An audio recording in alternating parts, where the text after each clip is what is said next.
Die Class 66 von Arnold in TT ist da und sie hat meine H0-Version der Class 66 ersetzt.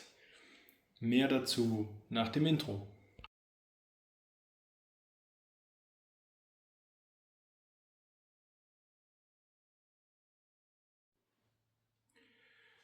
Ja, in H0 kaufe ich mir grundsätzlich nur die Modelle, die mir wirklich am Herzen liegen, Loks, die ich besonders mag oder die es in TT schlicht nicht gibt. Meine ESU Class 66 war genau so ein Modell und ich liebe sie, oft gefahren, oft gezeigt. Ich habe auch Shorts dazu und ich habe ein Video in der fliegenden Anlage, wo die Class 66 vorkommt, mit meinen Kollegen aus der Schweiz, einige Lokführerkollegen, mit denen wir die fliegende Anlage betreiben. Ich war in letzter Zeit leider nicht so oft dabei, aber dafür habe ich die H0-Loks und da war die Class 66 immer ein Hingucker und es gab auch immer schön was auf die Ohren, weil der Sound ist im Original richtig geil und im Modell genauso. Also ich sage, eine Class 66 ohne Sound ist vielleicht fast nur eine halbe Class 66, denn der Sound ist auch im Modell einfach klasse. Aber eben die Zeiten haben sich geändert, denn jetzt gibt es die Class 66 endlich in TT, Leute. Und für mich als TTler, der schon vor 20 Jahren, vor 25, vor 30 Jahren von sowas geträumt hat auf TT-Gleisen, ja, ich würde sagen, das Warten hat sich gelohnt, denn es ist einfach ein tolles Modell. Ich habe die Arnold Lok Mitte Februar bekommen von Arnold. Vielen Dank nochmal dafür, für die zur Verfügungstellung und die Zusammenarbeit, die wir seitdem haben. Und ich habe sie seitdem intensiv getestet. Und ich muss euch sagen, Freunde, es ist meine absolut neue Lieblingsspiellok. Nicht wegen der Zusammenarbeit, einfach es macht Spaß mit ihr zu spielen, denn sie hat im Sound auch gewisse Kombinationen wie ein Automatik-Sound-Modus, wo sie die einzelnen Files miteinander kombiniert und es macht einfach Spaß mit ihr zu spielen. So, jetzt würde ich sagen, wir switchen nochmal und gehen ein bisschen auf das Vorbild ein. Ich habe mal um 2012 mich intensiv mit der Lok befasst, nämlich einen Bericht für die MIBA damals verfasst für die Class 66 und da will ich jetzt einfach nochmal ein bisschen im Detail drauf eingehen. Die Lok im Vorbild, ein paar Hintergrundgeschichten. Ich weiß, viele kennen sie schon, es wurde viel verarbeitet, aber ich denke jetzt einfach das Ganze nochmal aufzufrischen. Was ist der historische Hintergrund dieser speziellen Lokomotive?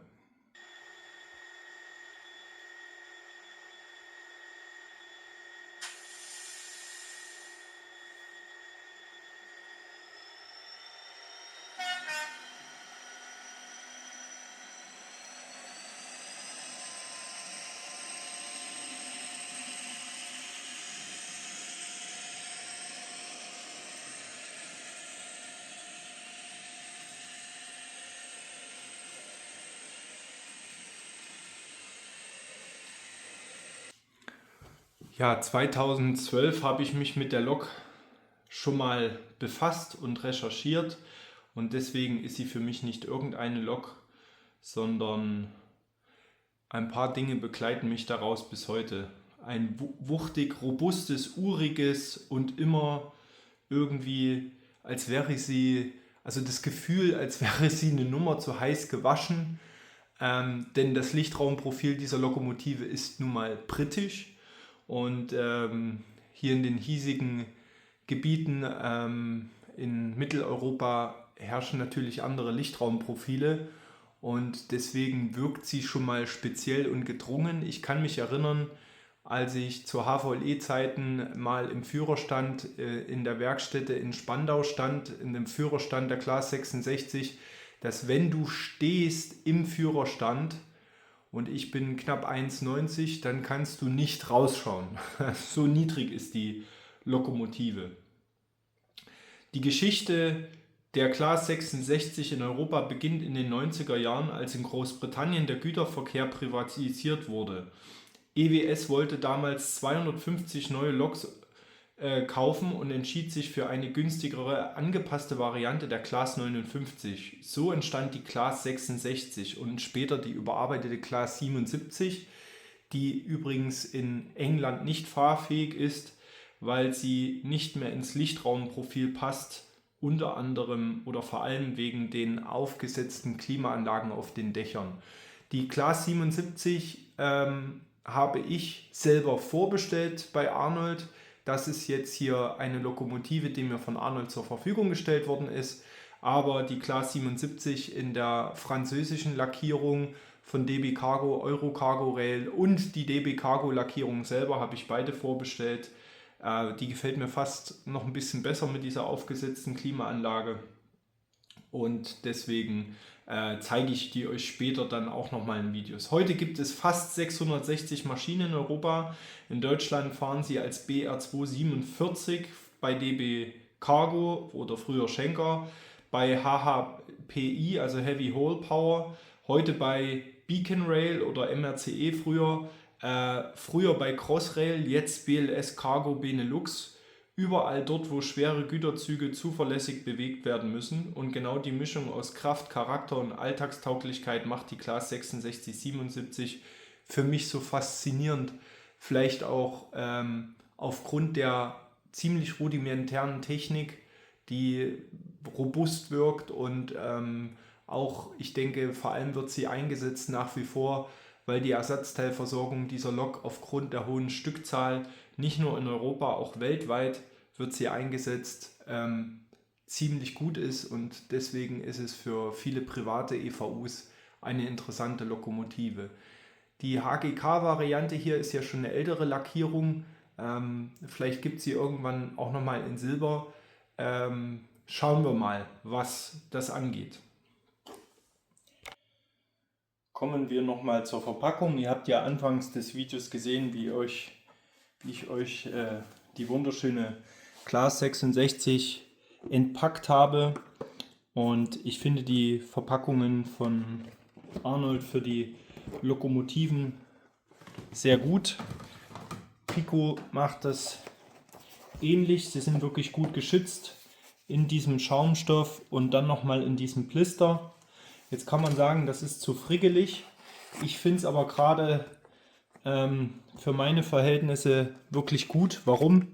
Denn ich kriege eigentlich fast alle meine Modelle mit dem Paketservice geschickt, und da ist es mir ehrlicherweise lieber, wenn die Loks hier rüttelfest drin verpackt sind und dann nochmal in Schaumstoff, so dass, wenn Schläge oder sowas sind, das Ganze gut verpackt ist. Also für mich eine saubere Verpackung. Hier an der Seite die Zubehörteile, die noch dazukommen. Und ich würde sagen, so kann eine schöne Lok ordentlich verpackt sein. Wir wollen uns die Lok ja genau anschauen. Deswegen schauen wir jetzt mal ein bisschen auf Bedruckung und Details sowie Verarbeitung.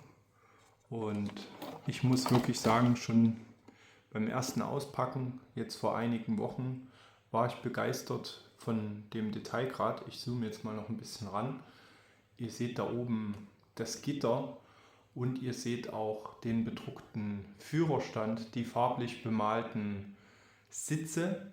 Hinter dem einen, bin ich der Meinung, habe ich müsste euch etwas tiefer stellen. Das versuchen wir gleich nochmal. Ich nehme euch raus aus dem Stativ. Aber wir werfen jetzt erstmal so einen Blick darauf. Allein hier oben das Typhon, wo ist mein Finger? Da, das Gitter vom Typhon, dass das in TT nochmal so dargestellt ist, ist mir einfach immer wieder ein weiterer Beweis.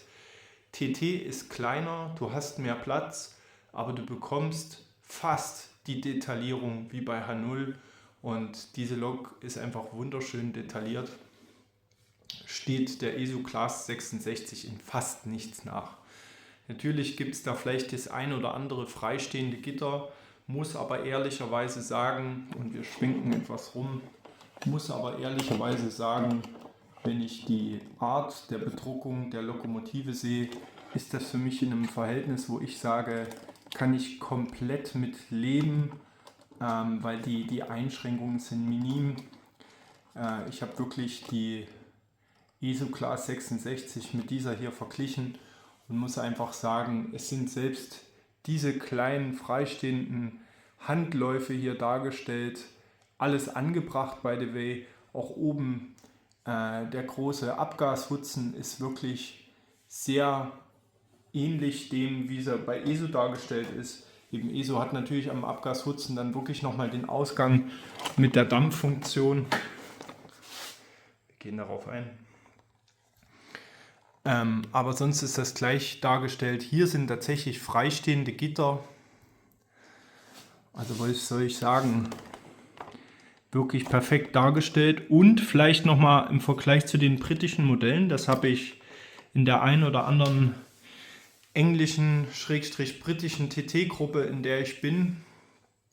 Und Grüße gehen da übrigens raus an die lieben Leute, mit denen ich da immer wieder in Kontakt bin.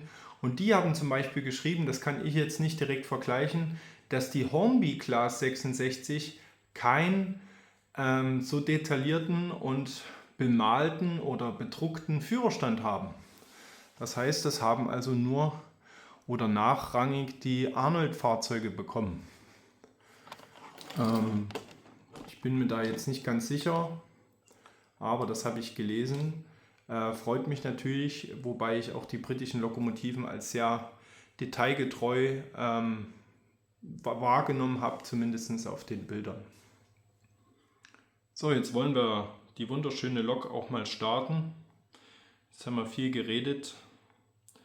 Wir wollen das Modell natürlich ausführlich vorstellen, Gebühren vorstellen. Ich suche hier gerade das WLAN. Ich fahre zu Hause mit einer Rocco Z21. Da ist da unten ist das Bild. Ich habe sie eingerichtet und wir sind auf der 1.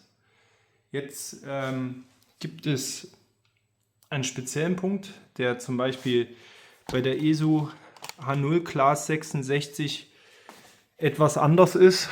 Da ist das Startgeräusch kombiniert. Hier, das ehrlicherweise habe ich jetzt noch nicht probiert, wenn ich jetzt direkt Auto einmache, aha,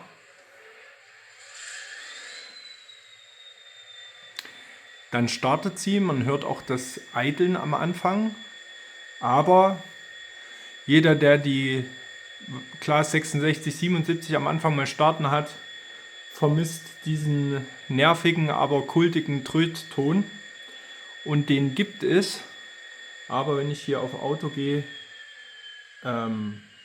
gibt es den nicht und ich habe hier zwei weitere Funktionen und zwar den Kaltstart und jetzt muss ich noch mal gucken, es gab noch eine weitere Variante, Startmotor. Also wenn ich diese beiden Sachen mal drücke, ich weiß jetzt nicht, ich glaube beim Kaltstart, bei Startmotor kommt dieses Geräusch. Das ist etwas anders als bei der ESO Class 66, denn da mache ich den Sound einfach rein und es kommt alles miteinander. So, jetzt wähle ich hier noch die Kaltstart-Option aus. Wo haben wir das? Und jetzt muss ich dann auf Sound eindrücken.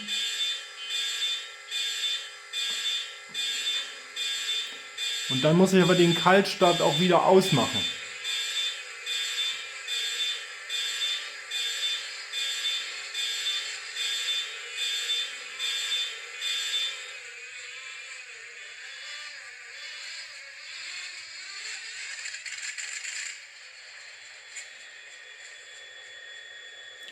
Ja, ihr habt es gemerkt, ich musste hier 3 Funktionen drücken.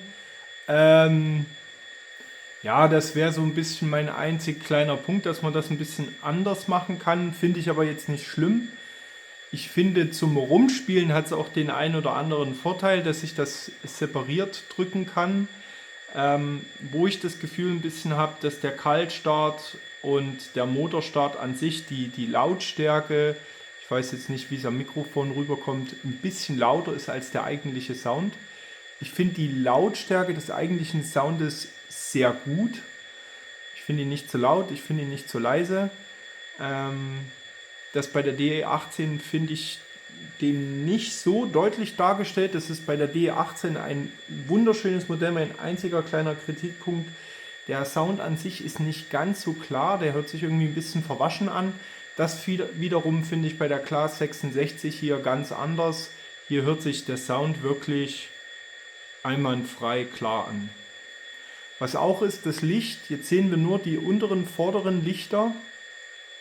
Auch wie bei der DE18 schalte ich das Spitzenlicht getrennt. Ihr seht das. Das ist auch was Spezielles, was Hornby Arnold macht. Wenn ich jetzt hier einen Notstopp habe, das mache ich jetzt mal. Und zwar machen wir hier einmal Stopp. Ja gut, das ist jetzt Stopp, da bleibt der Sound nicht aus. Ich müsste jetzt wirklich einen Notstopp machen. Ja, ich erzähle es euch jetzt einfach.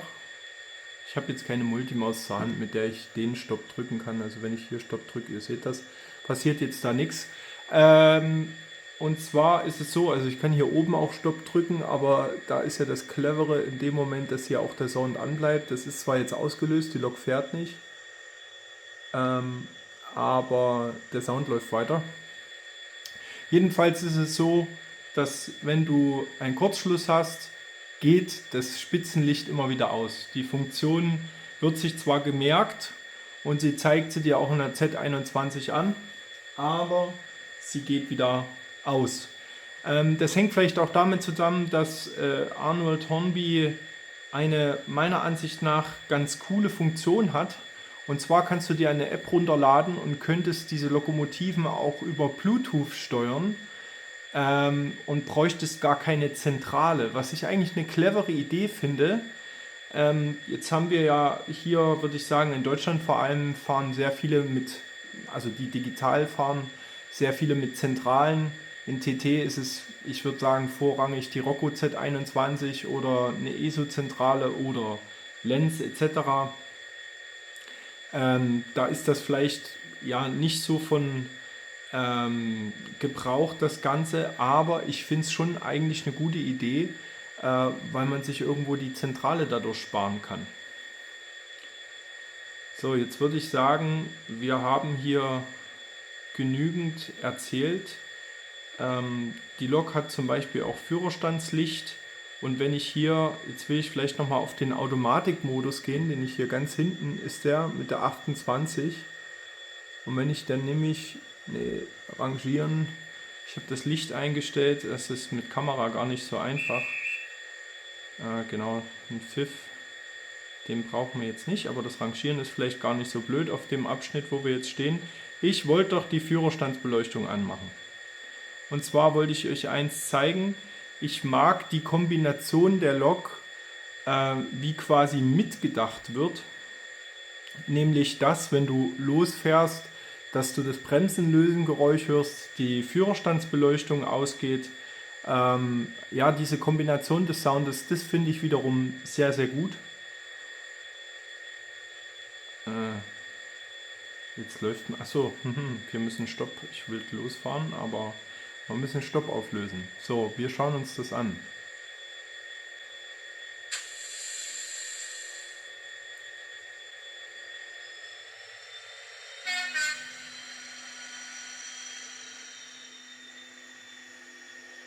Ihr merkt auch das Freirollen, das macht die Lok alles von alleine. Also die Bremse lösen, das Licht aus, und jetzt hat sie auch das Licht wieder angemacht in dem Moment, wo wir da standen. Das macht sie in der automatischen Soundfunktion, und das finde ich super clevere Sachen. Und das macht sie aus dem Grund zu meiner neuen Lieblingsspiel-Lok, weil die Kombination ist geil, der Sound ist geil. Und ich würde sagen, jetzt zum Schluss des Videos schauen wir uns doch einfach mal an, wie sie hier bei mir auf der Anlage in Blankenheim performt. Und ich würde mich freuen, wenn euch das gefallen hat, dass ihr mir in die Kommentare schreibt, was ihr so für Erfahrungen mit euren vielleicht schon von Hornby erstandenen Class 66 gemacht habt, was ihr von dem Modell in TT haltet. Ich persönlich finde es ein Must-Have, und ich finde diese Lok eine wichtige Portfolioergänzung für die Spur TT, um weiter auf N und H0 aufzuschließen. So muss ich das jetzt echt mal sagen. Also eine strategisch wichtige Lok für unsere Spur auf alle Fälle. Und umso mehr freut es mich, dass es so ein super tolles Modell geworden ist. Vielleicht nochmal, es gab in den Foren bei Facebook und YouTube den einen oder anderen, der Probleme mit den Hornby Class 66 hatte. Die kann ich nun jetzt hier bei den Arnold nicht bestätigen. Ich weiß, dass man hier auch an Dingen gearbeitet hat, um diese Fehler nochmal zu überarbeiten. Und ich habe die Lok seit Mitte Februar wirklich intensiv im Test und muss sagen, mit meinem Höhenunterschied hier von ca. 30 cm, den ich aus dem Schattenbahnhof hoch zur Plankenheimer Schleife habe, habe ich die Lok intensiv und ausführlich getestet. Und ja, auch die Radien habe ich ausführlich getestet, denn ich habe keinen 310er Radius, wie ihr wisst, in der einen Kurve. Also wir können uns das ja nochmal anschauen. Dieser Radius hier, der innere, ist kein 310er, der ist darunter und gerade hier in dem Bereich sehr, sehr tricky. Das macht sie locker mit. Und ihr seht hier oben die Schleife und hier unten kommen wir raus und das sind circa 30 cm in der Höhe, die wir hier über knapp 4 Meter überwinden. Und da hat es Abschnitte drin, wie hier in dem Tunnel, die auch wieder eine sehr enge Kurve haben. Hier oben, die habe ich umgebaut für die 18er, wie ihr seht, weil viele Loks haben es nicht geschafft oder kippeln hier, weil die Kurve leicht negativ nach außen geneigt ist. Und das macht sie alles locker mit. Deswegen seid gespannt jetzt auf die Fahraufnahmen. Ich freue mich, dass ihr eingeschaltet habt. Ich sage nochmals Danke an Arnold. Und jetzt schauen wir hier nochmal in den Führerstand rein. Ich würde sagen, geiles Modell. Freuen wir uns gemeinsam auf die Fahraufnahmen. Vielen Dank fürs Einschalten. Bis bald. Ich hoffe, es hat euch gefallen, was ihr gesehen habt. Und ich hoffe, dass ich vielleicht den einen oder anderen überzeugen konnte, dass das eine Investition ist, die sich lohnt. Freunde, vielen Dank. Bis bald. Euer Micha Schornsteinfeger.